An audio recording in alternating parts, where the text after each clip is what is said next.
dumako na po tayo sa ikalawang bahagi ng gawain ng Lord, ang pagbibigay.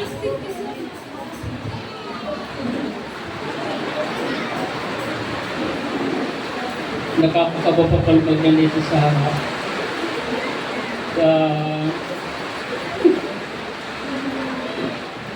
kagaya nga po ng kwento ni Pastora, no, na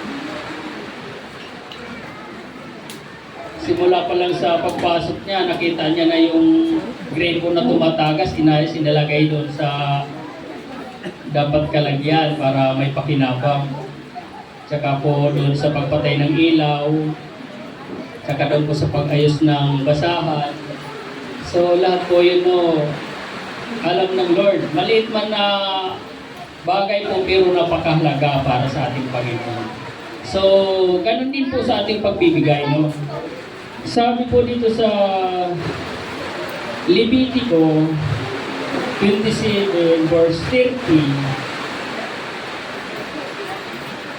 sabi po dito, no, lahat ng ikasampung bahagi, maging binhi o bunga ng pananim ay nakalaan kay Yahweh.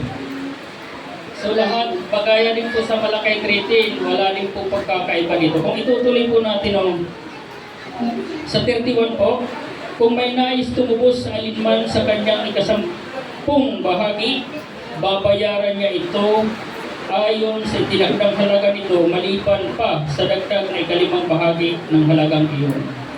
So, kung tayo po ay magbibigay ng tapat sa ating Diyos, ibabalik ng Diyos ng siksik, liglig, at umaapaw. So sa talatang ito no, sa Levitico, pinapaalala na ang lahat ng mayroon tayo ay mula sa Diyos. Kaya nararapat siyang parangalan sa pamamagitan ng tapat at bukas palad na pagbibigay. So ito po na yung napakahalaga na isa ng gawain ng Lord, ang pagbibigay ng tapat sa ating Diyos. Alam ko po, bawat isa sa atin ay disiplinado na sa pagbibigay, gaya po ng itinuro ni Pastora, no, discipline. Lahat tayo disiplinado sa gaya po ng sabi niya kanina, yung mga unbelievers, believers na po tayo eh. Matagal na po tayo. So, matagal na po tayong nadisiplina.